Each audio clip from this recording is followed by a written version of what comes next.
ভালোবাসা একমাত্র আল্লাহর জন্যই থাকতে হবে। আল্লাহকে ভালোবাসার জন্য আল্লাহ সুবহানাহু ওয়া তাআলা ইরশাদ করেছেন তার রাসূলের অনুসরণ করতে হবে। আল্লাহ সুবহানাহু ওয়া তাআলা বলেন, কুল ইন কুনতুম তুহিব্বুনাল্লাহা ফাত্তাবিউনি ইউহিব্বুকুমুল্লাহু ওয়া ইয়াগফির লাকুম যুনুবাকুম আল্লাহু গফুরুর রহিম। যদি তোমরা আল্লাহকে ভালোবাসতে চাও তবে আমার নবীকে অনুসরণ করো, তাহলে আল্লাহ তোমাদের ভালোবাসবেন এবং তোমাদের পাপ সমূহ মার্জনা করবেন। সুতরাং মুসলমানদের উচিত একমাত্র আল্লাহকে ভালোবাসা। আর আল্লাহকে ভালোবাসার জন্য আমাদের সকলের করণীয় আমাদের নবী হযরত মুহাম্মদুর রাসূলুল্লাহ সাল্লাল্লাহু আলাইহি সাল্লাম যে অনুকরণে চলেছেন, আমাদেরকে যে অনুকরণে চলতে বলেছেন সেই অনুকরণে আমাদের চলতে হবে। সম্মানিত মুসলিম ইকরাম, আল্লাহর জন্য ভালোবাসা প্রকৃত ঈমানদারের কাজ, মানে আল্লাহকে ভালোবাসা প্রকৃত ঈমানদারের কাজ। প্রকৃত মুমিনের অন্যতম গুণ হলো তারা আল্লাহর জন্য একে অপরকে ভালোবাসবে।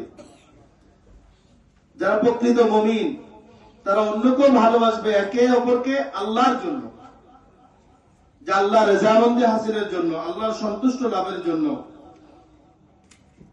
হাদিস শরীফে ইরশাদ হয়েছে, আন আবি হুরায়রা রাদিয়াল্লাহু তাআলা قال قال رسول الله صلى الله عليه وسلم والذي نفسي بيده لا تدخلوا الجنة حتى تؤمنوا ولا تؤمنوا حتى تحابوا أفلا أدلكم على أمر إذا فعلتموه تحاببتم أفشوا السلام وبينكم। আবু হুরায়রা রাদিয়াল্লাহু তাআলা আনহু থেকে বর্ণিত, তিনি বলেন যে তোমরা যদি একে অপরের মাঝে ভালোবাসা তৈরি করতে চাও, মহব্বত তৈরি করতে চাও, তাহলে এটা আল্লাহর জন্য করবে এবং পরস্পরের মধ্যে সবচাইতে বেশি সালাম বিনিময় করবে। আমরা যদি একে অপরের মাঝে সবচাইতে বেশি সালাম বিনিময় করি, দেখা হলে আসসালামু আলাইকুম, দেখা হলে সালাম দিই, তাহলে অবশ্যই আমাদের মাঝে একে অপরের সাথে ভ্রাতৃত্ববোধ পয়দা হবে, আন্তরিকতা সৃষ্টি হবে, ভালোবাসা তৈরি হবে। কেউ যদি আল্লাহর জন্য মানুষকে ভালোবাসে তাহলে তার জন্য ফেরেশতারা দোয়া করে। কেউ যদি আল্লাহর জন্য মানুষকে ভালোবাসে তাহলে তার জন্য ফেরেশতারা দোয়া করে। এক হাদিসের মধ্যে এসেছে যে আবু হুরায়রা রাদিয়াল্লাহু তাআলা আনহু থেকে বর্ণিত, তিনি বলেন, জনক এক ব্যক্তি তার ভাই অসুস্থ, তাকে দেখা করার জন্য তার সাথে সাক্ষাৎ করতে যায়। পথিমধ্যে এক ফেরেশতার সাথে দেখা হয়ে যায়। ফেরেশতা জিজ্ঞেস করে, তুমি কোথায় যাচ্ছ?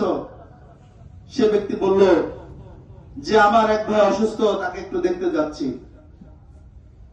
তো ফেরেশতা বলল, তোমার এখানে কোনো স্বার্থ আছে কি? বলে যে না, আমার কোনো স্বার্থ নাই, আমি তার দেখাশোনা করার জন্য যাচ্ছি। সে যদি কোনো অসহায় অবস্থায় থাকে আমি তাকে একটু সহযোগিতা করব। আল্লাহ সুবহানাহু ওয়া তাআলা, ফেরেশতা বলেন, আমি আল্লাহর পক্ষ থেকে প্রেরিত হয়েছি, তুমি যে আল্লাহর জন্য ওই ব্যক্তিকে দেখা করতে যাচ্ছ, আল্লাহ সুবহানাহু ওয়া তাআলা তোমার উপর সন্তুষ্ট হয়ে গেছে। বলুন সুবহানাল্লাহ।